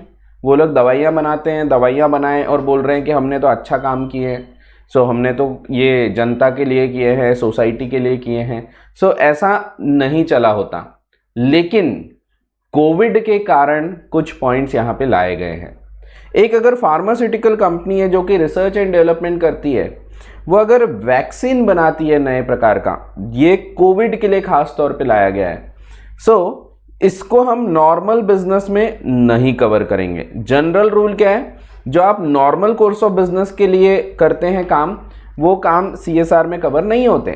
बट यहाँ पे बताया गया है प्रोवाइडेड दैट कोई कंपनी अगर engaged in research and development of new vaccine, drug or medical devices in their normal course of business may undertake research and development activity of new vaccine, drug and medical devices related to COVID-19 for financial year 2021, 21-22 and 22-23 subject to the condition that. अब इसमें एक point ये है कि भाई आप अपने मन से करेंगे, घर पे आप अपने इन हाउस डेवलपमेंट करेंगे, आप अपने खुद के समझो कंपनी के अंदर कर रहे हैं और बोल रहे हैं कि हमने किया वो किया, ये नहीं चलेगा रिसर्च एंड डेवलपमेंट में. इसीलिए बोला गया है कि आपको जो ऑथोराइज्ड इंस्टीट्यूट्स हैं उसके साथ टाइप के साथ, कोलैबोरेशन के साथ करना पड़ेगा. पता होना चाहिए ना सरकार को कि सही में ये किया जा रहा है. So such research and development activities shall be carried out in collaboration with any of the institutes or organizations mentioned in item number 9 of schedule 7 of the act. ठीक है, schedule 7 जो अपन हमेशा पढ़ रहे हैं. Details of such activity shall also be disclosed separately in annual return on CSR included in board's report. इसके बाद ये जो amount to be spent, carry forward and set off है, इसमें क्या होता था ना, अभी तक के आप अगर ज़्यादा खर्चा कर रहे हो तो उसका सेट ऑफ कैरी फॉरवर्ड नहीं होता था, क्योंकि आप अगर ज़्यादा खर्चा कर रहे हो तो ये आप अपनी मर्जी से कर रहे हो, ये माना जाता था. बट मैंने आपको बताया था कि ये एक प्रकार से ड्रॉबैक है, क्योंकि सोच के देखो, मैं एक कंपनी हूँ, मैं अच्छा काम करना चाहता हूँ, मैंने एक प्रोजेक्ट निकाला, उसका खर्चा आ रहा है समझो मुझे 7 करोड़ रुपए, लेकिन मैं देख रहा हूँ कि मुझे CSR में तभी बेनिफिट मिलेगा जब मैं सिर्फ 4 करोड़ खर्चा करूंगा. 4 करोड़ के ऊपर का वेस्ट हो जाएगा, तो मैं काय को 7 करोड़ का फिर प्रोजेक्ट उठाऊंगा. सो मैं करना चाहता हूं बट मैं नहीं कर पा रहा हूं. क्यों? क्योंकि मुझे लग रहा है कि ये तो फिर आगे तो कैरी फॉरवर्ड होगा ही नहीं। अगर अगले साल भी मुझे इसका बेनिफिट मिल जाए तो फिर मेरे लिए ज़्यादा बेहतर है। सो मैं जानबूझ के आई विल बी कंपेल्ड कि मैं कम वाला प्रोजेक्ट उठाऊं, छोटा प्रोजेक्ट उठाऊं, जबकि मेरे मन में कुछ अच्छा प्रोजेक्ट था, बड़ा प्रोजेक्ट था जिसमें ज़्यादा खर्चा करके मैं अच्छा काम करना भी चाह रहा था, पर क्योंकि मुझे बेनिफिट नहीं मिल रहा था इसीलिए मैं उसको फिर ड्रॉप कर देता था। इसीलिए यहाँ पे एक अमेंडमेंट किया गया।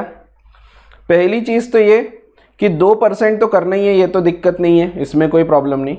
इसमें हमने एक और पॉइंट देखे थे कि कभी कभी 2-3 साल का अगर पीरियड नहीं हुआ है, क्योंकि 3 साल का पीरियड का आपको पैसा जमा करना पड़ता है, मीन्स 3 साल का पीरियड देखते हैं अपन, उसका फिर एवरेज नेट प्रॉफिट वगैरह निकाल के करते हैं। अब 3 साल नहीं हुआ है तो क्या, समझो एक कंपनी है उसका 2 ही साल हुआ है, सो 2 साल के हिसाब से देखेंगे, फिर इनकॉर्पोरेशन के 2 साल के हिसाब से, ठीक है। सो जितने साल हुए उतना देखेंगे। फिर ये सिंपल है, सेम पॉइंट है, प्रेफरेंस लोकल एरिया को दोगे, इसमें कोई दिक्कत नहीं। अनस्पेंट अमाउंट है तो उसका क्या होगा। अब इसमें 2 प्रकार के अनस्पेंट अमाउंट हो सकते हैं। एक कोई ऑनगोइंग प्रोजेक्ट का, ऑनगोइंग प्रोजेक्ट का मीन्स कोई एक प्रोजेक्ट आपने दिमाग में रखा था बट उसमें पैसा एक साथ नहीं लगने वाला है, थोड़ा थोड़ा करके लगेगा। जैसे आप कुछ बड़ा सा स्कूल वगैरह बना रहे तो एक साथ थोड़ी पूरा पैसा खर्चा हो जाएगा, थोड़ा थोड़ा करके लगेगा। सो ये जो ऑनगोइंग प्रोजेक्ट है उसके पैसे के अलग रूल्स हैं। इसके अलावा अगर कोई पैसा है, ऑनगोइंग प्रोजेक्ट का नहीं था बट आपने निकाला था, वो अभी तक के खर्चा हुआ नहीं है, उसको क्या करोगे आप, उसको 6 महीने के अंदर शेड्यूल 7 के फंड में जमा कर देंगे आप, ठीक है। आपने वो खर्चा नहीं कर पाए तो आप उसको जमा कर दोगे। पर ऑनगोइंग प्रोजेक्ट का अगर है तो उसका क्या होगा वो आगे बताया है, ठीक है। बाकी ये पॉइंट भी सेम ही है।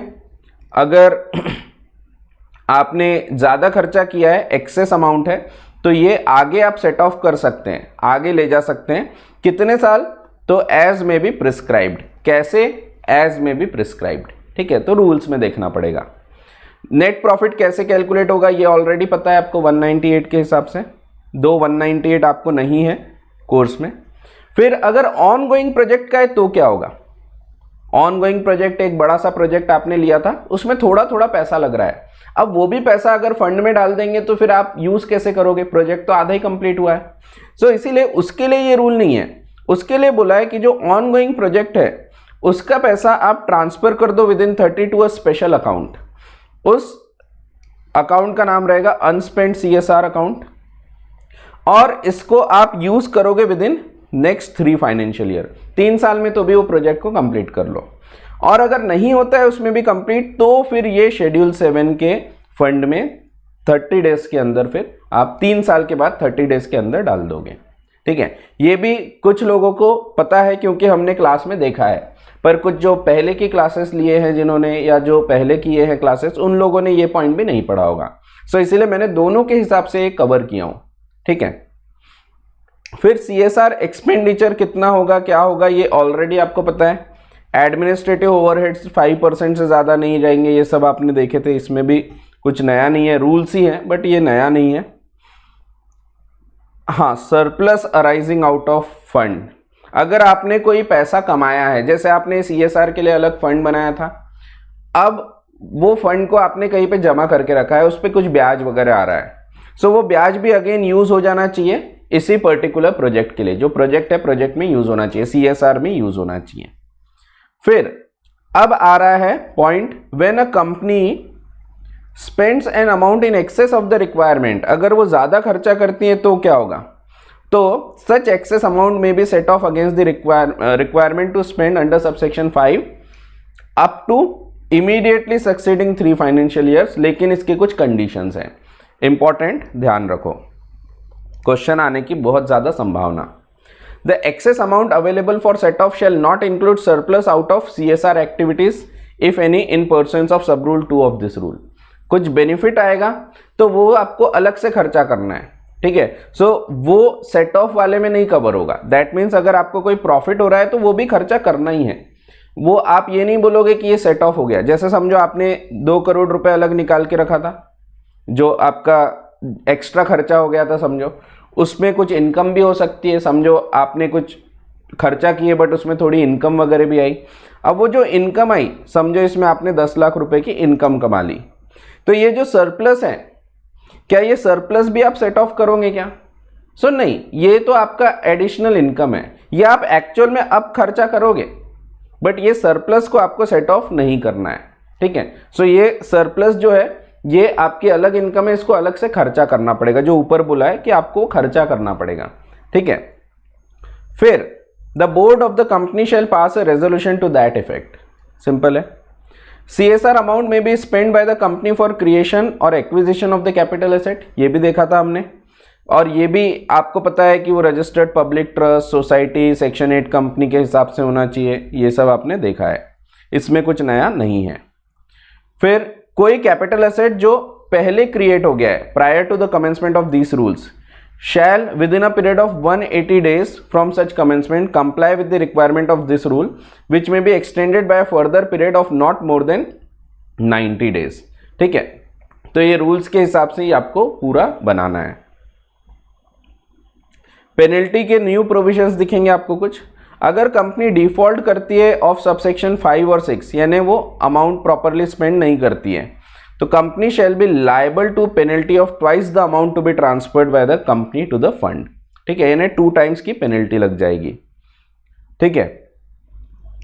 शेड्यूल 7 और unspent CSR account as the case में भी, और 1 करोड़ रुपये विच एवर इज लेस, तो मैक्सिमम हो गया 1 crore. And every officer of the company who is in default shall be liable to a penalty of 1/10 of the amount required to be transferred, 10%, ठीक है। Same है शेड्यूल 7 और unspent CSR whichever is less, हाँ, और 2 lakh rupees. अब ये नया provision है, आपको ये दिखेगा सबसेक्शन 7 एक ऐड किया गया है, उसमें एक नया प्रोविजन है, अगर आपने नहीं किया खर्चा तो पेनल्टी। अभी तक के पेनल्टी का पॉइंट आपने नहीं पढ़ा था। फिर अब ये जनरल पॉइंट है, कुछ special instructions of the central government. Central government may give general or special directions to the company or class of companies as it considers necessary to ensure compliance of provisions of this section, and such company or class of companies shall comply with such directions। Simple है, special directions वो दे सकते हैं, so ये बहुत कोई काम का नहीं है। ये भी ऑलरेडी आपको पता है कौन कौन सी एक्टिविटीज़ इसमें है, ये मैंने फिर से लेकिन पूरा का पूरा यहाँ पे इंक्लूड कर लिया हूँ, ठीक है। तो इसमें कुछ चेंजेस आपको देखने को तो नहीं मिलेंगे क्योंकि हमने ऑलरेडी पूरा कवर किया है। हाँ, ये आखिर के 2, ये भी आपने अभी रिसेंटली क्लास किया है तो ये भी मैंने आपको क्लैरिफाई कर दिया था, बट एक पॉइंट ये आया है clarification with respect to Covid. Again Covid का खर्चा जो है उसके लिए बताया। सो MCA ने क्लैरिफाई किया है that keeping in view of the spread of novel COVID-19 in India, its declaration as pandemic by WHO and decision of Government of India to treat it as a notified disaster, spending CSR funds for COVID-19 is eligible CSR activity। Simple, ठीक है। Funds may be spent for various activities related to COVID-19, ऊपर जो points हमने देखे उनसे related, ठीक है। Ministry ने क्लैरिफिकेशन दिया है on pending CSR fund for awareness and public outreach on COVID-19 vaccination programme. So vaccination programme पे भी खर्चा करोगे आप तो ये भी कवर होगा। This circular is in continuation of the ministry general circular जो ऊपर दिया था। फिर it is further clarified that spending CSR fund for carrying out awareness campaign or public outreach campaigns on COVID-19 vaccine is eligible CSR activity. Again ऊपर बताया है जो relating to promotion of health care, preventive health care, sanitation, promotion of promoting education, disaster management, वो सब में वो cover हो जाएंगे। फिर again clarification has been issued on spending CSR funds for setting up makeshift hospitals या temporary Covid care facilities. ये भी अगर आप करोगे तो ये भी इसमें कवर होगा, ठीक है। कुछ जनरल से पॉइंट्स है, आपको बस रीड कर लेना है, ठीक है। सो कोविड से रिलेटेड ये पॉइंट्स बताए गए हैं। सो है काफ़ी कुछ फिर भी अमेंडमेंट में, और काम का भी है, कुछ चीज़ें काम की है, कुछ नहीं भी पढ़े तो चलता है, ठीक है। फिर ऑडिटर्स सेक्शन 140 जो है removal resignation of auditor and special notice का जो प्रावधान है, इसमें भी पेनल्टीज में चेंज किए गए। पेनल्टीज ऑडिटर के ऊपर अगर ऑडिटर कंप्लाई नहीं करता है provisions of subsection 2 of section 140, यानी जब वो रेजिग्नेशन वाला पॉइंट है तो रेजिग्नेशन में उसको बताना पड़ता है पूरे जो डिटेल्स वगैरह है रेजिग्नेशन की, वो सब चीज़ें फॉर्म वगैरह फाइल करना है, ये सब चीज़ें हमने ऑलरेडी देख चुके हैं। सो ये इनमें से कोई भी पर्टिकुलर पॉइंट अगर वो नहीं करता है तो ऐसे केसेस में ही और it shall be liable to a penalty of 50,000। So ये जो 50,000 रुपीज़ था ये तो सेम है, 50,000 का कुछ चेंज नहीं हुआ है। और an amount equal to remuneration of the auditor whichever is less and containing failure है तो further penalty of 500 rupees for each day subject to maximum of 5 lakh था, तो ये 5 लाख की जगह 2 लाख का मैक्सिमम कर दिया है, ठीक है। और 500 रुपीज़ पर डे तो सेम है। ये वाली पेनल्टी ज़रूर ध्यान रखना है, इस पर आपको क्वेश्चन आने के चांस बहुत हो जाएंगे क्योंकि ये अपने से रिलेटेड होती हैं, ठीक है। फिर powers and duties of auditors and auditing standards, इसमें भी अगेन पेनल्टी वाले पॉइंट का ही चेंज है। सेक्शन नंबर 143 की बात हो रही है। 143 में आपके पावर्स ऑफ ऑडिटर्स हैं। इसमें कोई भी auditor, cost accountant, company secretary जो कंप्लाई नहीं करेगा उस पर फाइन थी 1 लाख रुपए से लेके 25 लाख रुपए तक। इसमें चेंजेस हैं, अगर कोई ऑडिटर, कॉस्ट अकाउंटेंट या कंपनी सेक्रेटरी इन प्रोविजंस को पूरा नहीं करता है तो लिस्टेड कंपनी के केस में he will be liable for penalty of 5 lakh rupees and other companies, unlisted companies के केस में पेनल्टी ऑफ 1 लाख रुपीज, ठीक है। सिंपल हो गया। Punishment for contravention section number 147, अब ये भी सिंपल है। 147 में अगर कोई कॉन्ट्रावेंशन होता है, ओवरऑल सभी चीज़ों का इस चैप्टर का बताया है। If any provision of section 139 to 146 including both is contravened, every officer of the company who is in default shall be punishable imprisonment, हटा दिया। और फाइन है सेम टू सेम, और बोथ हटा दिया, ठीक है। साथ ही साथ हाँ बाकी सब सेम है, सिर्फ इम्प्रिजनमेंट वाला पॉइंट यहां से हटा है 147 में से। पेनल्टी ऑन ऑडिटर, अब यहाँ पे थोड़े से चेंजेस हैं। यहाँ पे सेक्शन 143 के ऊपर अब पेनल्टी नहीं लगेगी। सेक्शन 143 का कॉन्ट्रावेंशन जो है इसको हटा देंगे, इट शैल बी ओमिटेड, ठीक है। Words and figure section 143। सो 147 में 139, 144, 145 का कॉन्ट्रावेंशन होगा तो पेनल्टी लगेगी, 143 की नहीं, ठीक है। सो 143 की क्योंकि ऑलरेडी यहाँ पे पेनल्टी दी हुई है। देन एक ये छोटा सा पॉइंट था, आप जब रिपोर्ट बनाते थे तो रिपोर्ट में एक पॉइंट होता था कि 8 नवंबर से 30 दिसंबर तक 2016 आपने जो ओल्ड करेंसी डिपॉजिट किया है बैंक में उसके बारे में आपको जानकारी देनी पड़ती थी। अब ये वैसे तो एक ही साल के लिए ट्रांजिशनल आना चाहिए था, पर ये कानून में लिखा है और ये अभी तक के लिखा आ रहा है। सो इसको हटा दिया गया, ये वाले क्लॉज को ओमिट किया गया।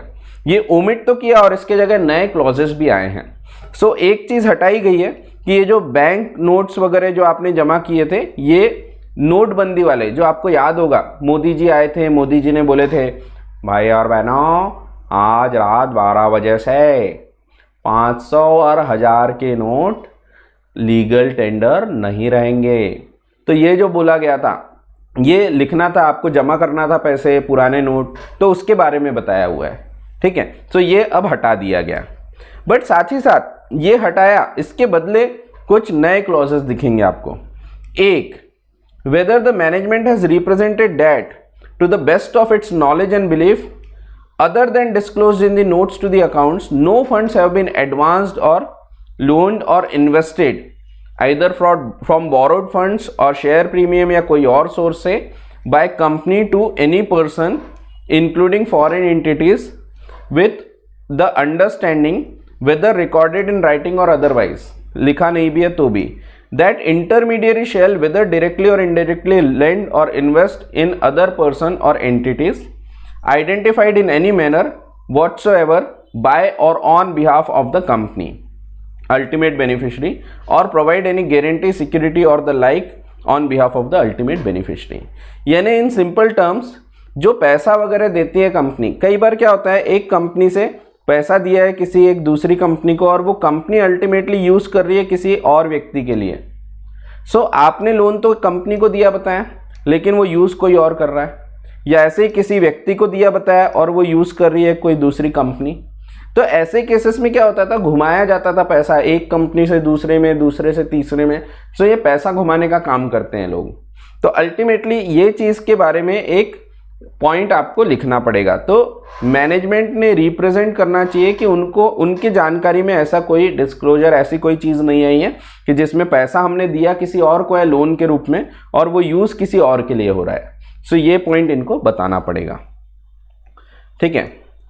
सो सेम है, and based on such audit procedures that the auditor has considered reasonable and appropriate in the circumstances, nothing has come to his notice that has caused them to believe that representations under subclause 1 or 2 contains any material misstatement। तो यहाँ पे ऊपर क्या बताया, सो पहले हाँ second clause बच गया।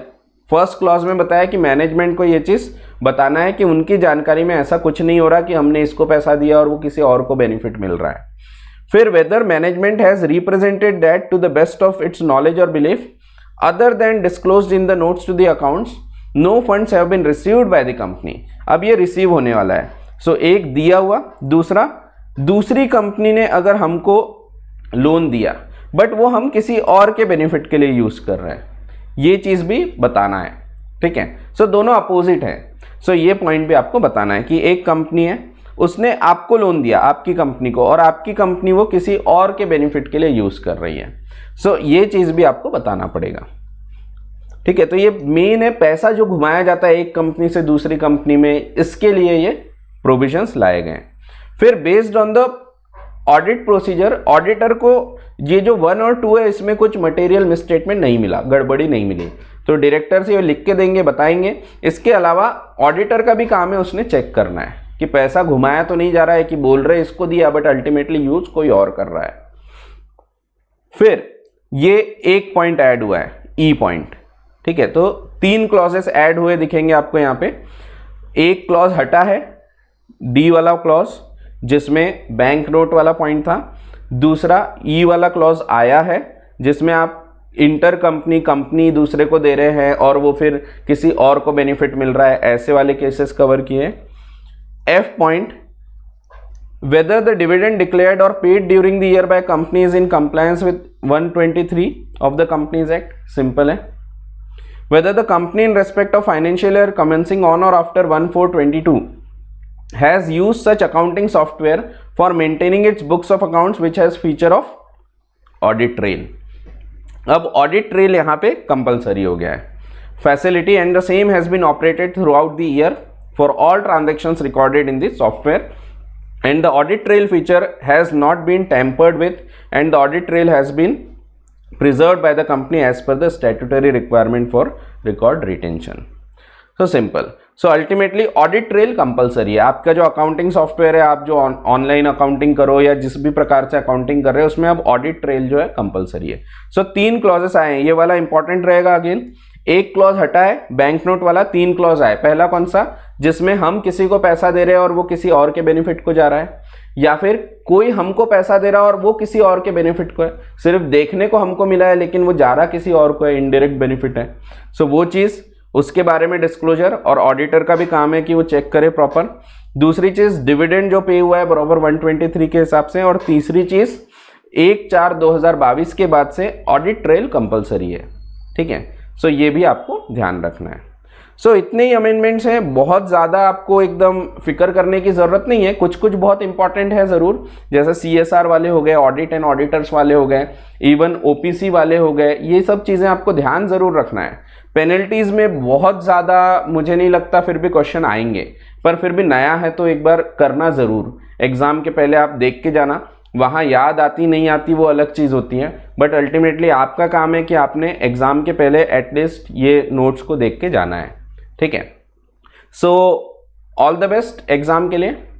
और कोई भी डाउट्स वगैरह आते हैं तो आप पूछ सकते हैं मुझे, मेरा आपके पास नंबर है, ये ऑफिशियल नंबर। इसके अलावा टेलीग्राम पे भी आप पूछ सकते हैं, हमारे कमेंट वगैरह सेक्शन में भी पूछ सकते हैं। सो कोई भी ऐसा डाउट जाता है, कोई भी तकलीफ जाती है तो आप ज़रूर पूछें, ठीक है। ठीक है, तो सिंपल से पॉइंट्स हैं बट ज़रूर ये सब चीज़ें करके जाना। चलिए सो कंक्लूड करते हैं क्लास को। और अच्छे से पढ़ो, रेगुलर पढ़ो, कंसिस्टेंसी बनाए रखो। कुछ टाइम में ऐसा लग भी सकता है आपको, कुछ 2-4 दिन ऐसे बीच में आते हैं जब लगता है यार बहुत हो गया अब नहीं हो रहा, वो 2-4 दिन को इग्नोर मत करना, तभी भी कैसे भी करके पढ़ते रहो।